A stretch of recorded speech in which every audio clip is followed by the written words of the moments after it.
I'm gonna go with Andor slash Rogue One. I think we talked about Andor a few episodes back, and I'm not really kind of like jamming with the first couple of episodes, but from episode 6 to the very end, it just heats up on another level. And the arc 3 that they go through from 6 to 9 is just near perfect, and it just has you emotionally gripped throughout the entire episodes. And I remember I was kind of sort of half paying attention to Andor when I was first watching season 2, but in those episodes I was fully locked in. Like I was so engrossed in it, and then just the way it ends, it's perfect, and it just reminded me how much I enjoyed Rogue One. And then when you rewatch Rogue One, having watched Andor, you then just have a different level of appreciation for it, the movie itself, the characters in it, and the journeys that they've been on, because it's been enriched by the story that they've laid before, and it just kind of goes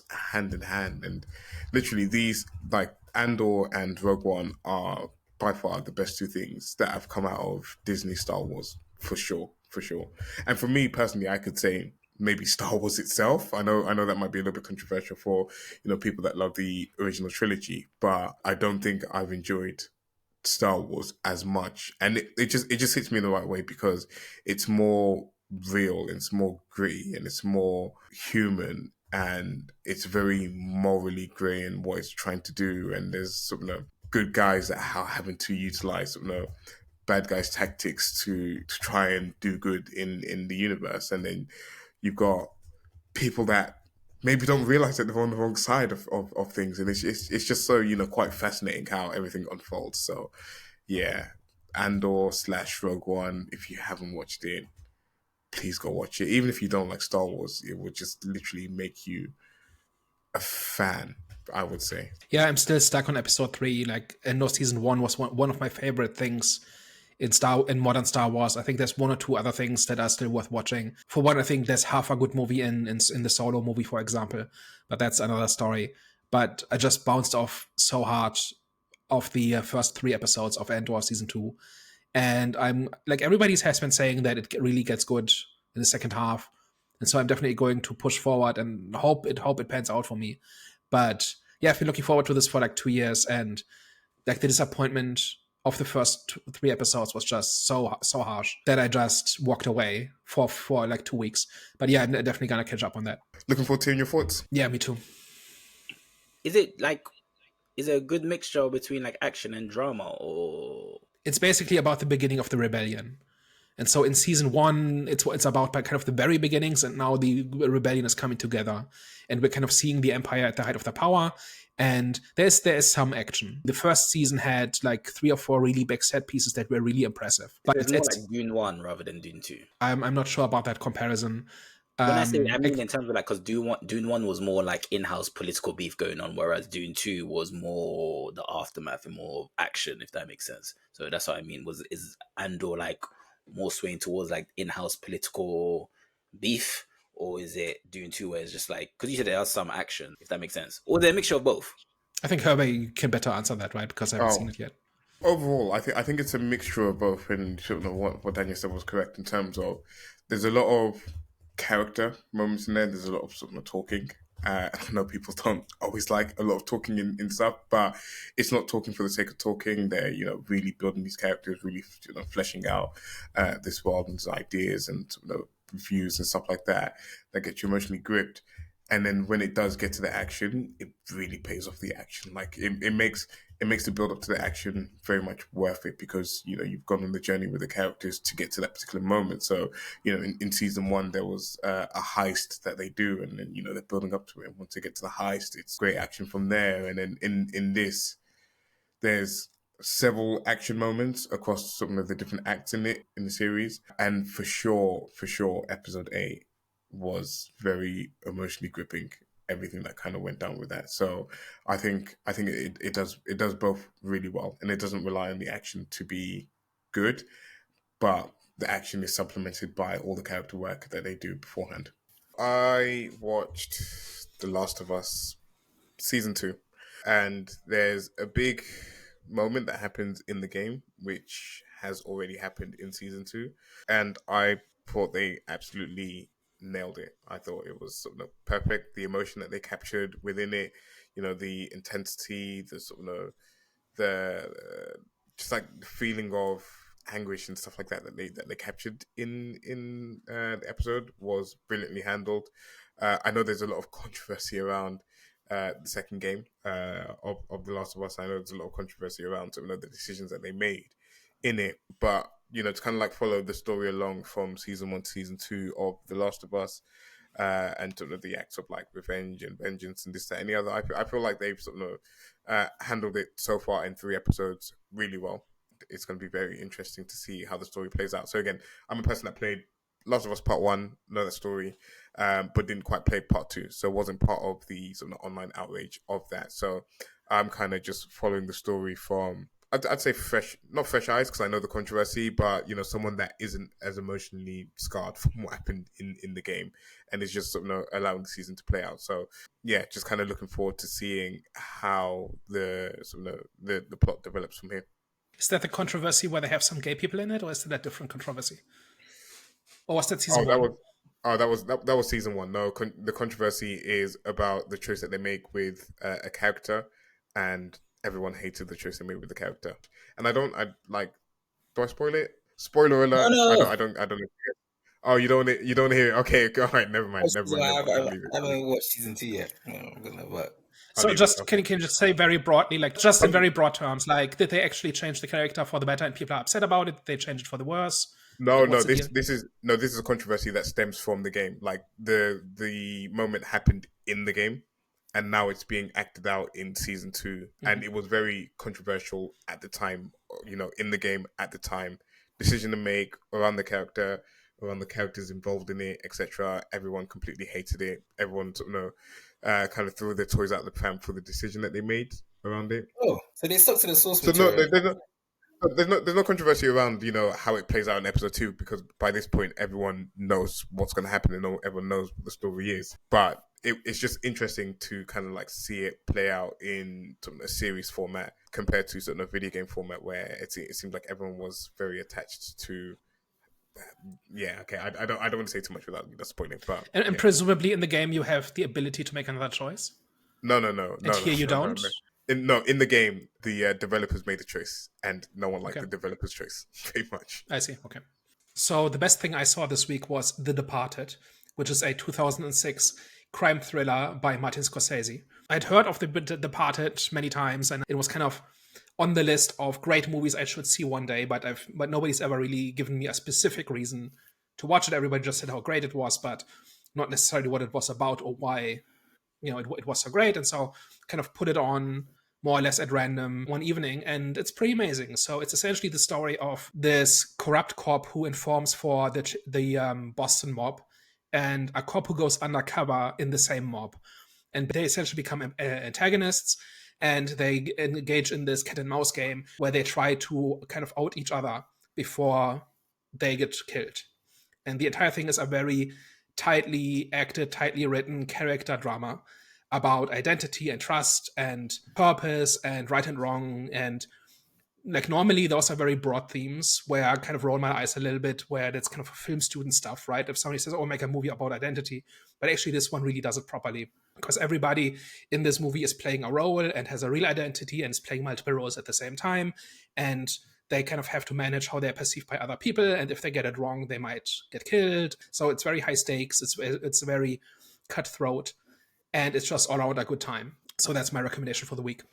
So I've been making an effort to watch some older classical movies that I've not seen before. And this week I watched Casablanca, which is a 1942 romantic drama film. Obviously, I'd had heard of Casablanca before, and I knew some of the quotes and some of the images, but I'd never actually seen it because in my head, it's a romance from 1942. How interesting can it be?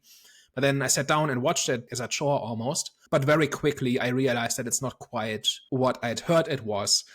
So it is a romance, definitely, but essentially it's set in World War II Casablanca, which is French-occupied Morocco. People from all over Europe are essentially fleeing the war in Casablanca because that is kind of the stepping stone to America. And that it's like this borderline propaganda angle of America is kind of the promised land and everybody wants to go there, and once you're there, everything is great. That's kind of part of it. And then there's the romance, where two people who got separated fleeing occupied France are reunited in Casablanca and then have a choice to make about what they want to do now that they have found each other again, not thinking that they would ever see each other again. And then also there's all sorts of other characters that come from all over Europe. So you have like the French exile government that is holding on to its colonies while France proper is occupied. You have the Germans who are kind of throwing their weight around and the French can't really push back very much. You have like Americans who are kind of stranded there and have reasons for why they can't go back to America. There's people from Eastern Europe who have escaped persecution and purges and the camps and are trying to get to safety. And it's like all of these people are coming together in one location. And they all have their reasons for where they are what they're fleeing from and what they're fleeing towards. And they all kind of converge in this very precarious and very dangerous Casablanca, which is kind of a free port, but it's not exactly a safe place. It's really like a microcosm of a lot of like European geopolitics in World War II, where different characters kind of represent kind of the fates of different countries and different aspects of that conflict. And there's a lot going on. And even if you're not really there for the romance, which I wasn't really, there's still a lot to like about that movie. If you just like complex political situations and characters who kind of navigate complicated, messy political setup, and each one has their own journey and their own reason for doing things, and they are at odds with each other and so on. Like Casablanca is actually pretty good about that. A film which I was surprised about that I watched, which I think you guys should watch, was a film called The Assessment. It's a new film, came out this year. It was really good. It's about a couple living in this type of dystopian future. Parenthood is pretty much supervised. So they go through some 7-day assessment. Pretty much the person that does the assessment with them decides whether or not they're fit to be parents or not. And let's just say the person that's doing the assessment makes them go through some crazy, sinister, dark, confusing tasks, and just the assessment is just a bit all messed up, and it makes you question kind of like the society that they're living in and the purpose for everything, like what the hell's going on and the messaging behind it as well. So I would definitely recommend that assessment. It was surprisingly good, man. I was surprised. Is it more about overpopulation, or is it about them being good parents? It's definitely not about overpopulation, because there's two sides. There's like, I forgot what they refer to as the other side, but the other side is where pretty much, so if you live where they're living, where the parents are living, that's like the good society, or like, I wouldn't say the rich, but like if you do, and I've basically forgot the criteria of each society. So there's one society which is good and one society which is bad. I think like the bad one's like pretty much the poor and how everyone's living there. But I forgot the criteria as in like what puts you there. But you do get sent down if as punishment to that other society. So the society that they're living in, it feels very empty. It's where the couple was staying. It was like, it seemed like they were staying in some sort of desert, but the house was really nice. So yeah, it wasn't due to overpopulation. It was. Is it just to make sure that they will be good parents, or there was more to that? I completely forgot because that was a question that I was asking, like what the hell was the whole point of the assessment? Like even the person that was doing the assessment, like she wants a child as well, and I forgot why they were making it. I forgot the main message. I'm gonna have to watch it again, but I would recommend it. It wasn't due to overpopulation. That's something I think I can guarantee on. So I didn't watch it, but I saw it in, I think it's in Amazon Prime or something, and it just looked a bit like being about overpopulation, and that kind of triggered one of my pet peeves, where science fiction never updates its topics. Where 50 years ago we were concerned about overpopulation, now we're concerned about there not being enough children, right? Now the concern is that the birth rates are crashing, and that is messing up society, right? Because there's too many old people, not enough young people, and so on, right? I've never seen a science fiction story about that. Like, it's one of the big crises of our time, one of the many.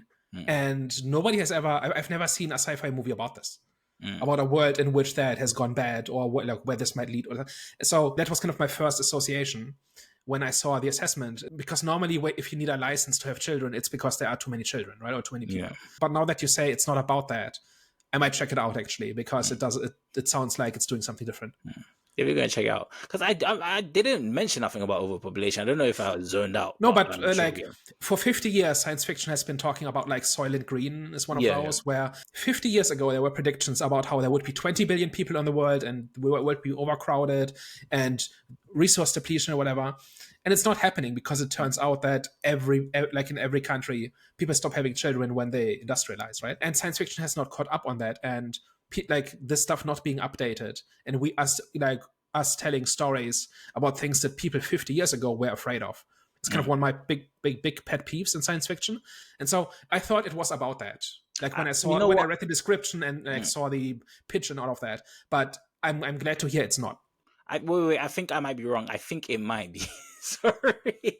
I think it might be. Because as it started to come back to me, I think it might be. There was a scene where pretty much there was guests that came over and they were having a conversation amongst themselves. And I think they might have mentioned something around that subject matter. Okay. So I think it might be about overpopulation. Apologies. But I would still recommend to watch it just in case it's not. But I would recommend it because it was still a good watch. And I understand where you're coming from. It's definitely something that's oversaturated. So I do understand, but still. Just watch it again, please, and then let me know what you think. If you end up watching it, let me know what you think. Yeah, so this has been quite the roller coaster. So I'll report next week to tell you what it's about. Cool. Yeah, well, that's my recommendation. So for my pick this week, I like to complain about a couple of different things. One of them is that if a show deals with heavy topics, they take it as an excuse to no longer actually craft a good story with good characters.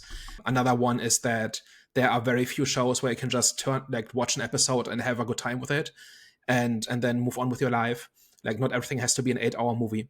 And also in the streaming age, it's possible for a show to be good and be well received and be celebrated and for run for several seasons and you've never heard of it. So guess what I found this week? What I watched this week is a sitcom called Mom, which is about this recovering alcoholic who moves back with her recovering alcoholic mother. And her 17-year-old daughter is pregnant and is on track to also become an alcoholic. And these three basically kind of try to get their life together, and that is the setup for a whole bunch of different sitcom plots. And over the course of the 8 seasons, kind of there's like a group of this Alcoholics Anonymous group, and they have different stories and they have different struggles with addiction, but they never forget to make it fun and they never forget to make the characters likable. And it deals with all sorts of heavy topics. And alcoholism is just the beginning, but they treat all of them. I thought in really nuanced and intelligent ways, but they never lose sight of the jokes and they never lose sight of character. And they keep that more or less going for 8 seasons. It drops off in quality a little bit towards the last couple of seasons, but overall, it's just a really solid sitcom that still is a good story and still is well told and is still really engaging. And so I recommend that. All right, this week I watched If It's Tuesday, This Must Be Belgium, which is a 1969 comedy movie about this British tour guide who leads a group of American tourists on this whirlwind tour through Europe. So they visit like 9 countries in 18 days, going from London to Rome. Normally, I should not like this movie, right? Like, I like structure, I like theme, I like punchy to the point stories. And this is just a meandering mess for 2 hours, where we basically follow this group and each one has their little story and they don't have very much to do with each other except kind of checking different boxes about cliches that Americans have about Europe and Europeans have about American tourists. It's like the World War II veteran who wants to go back to the places where, like, that he was in during the war. There's like this middle class couple that are going on their first ever big overseas vacation, and the husband is constantly talking about how everything is too expensive. And then there's another couple where they get separated and the wife gets on the wrong bus, and so she's stuck with this Japanese tour group for 2 weeks, and then they reunite at the very end, and then she comes back like in a kimono and having made friends all over Japan, and like it's completely ridiculous, and it's a lot of fun.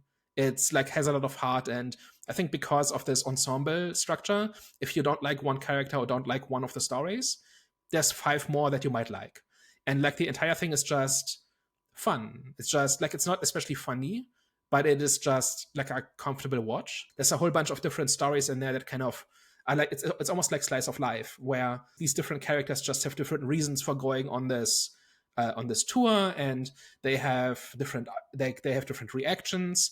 Like there's a scene where they try to order local food because they don't want to be dumb American tourists, and then they end up ordering the cheeseburger anyway for their various reasons. And like it's stuff like this. It's 2 hours of that kind of thing, and it's a good time. It's just like it's a comfortable, enjoyable, amusing watch. And sometimes that's all our movie needs to do.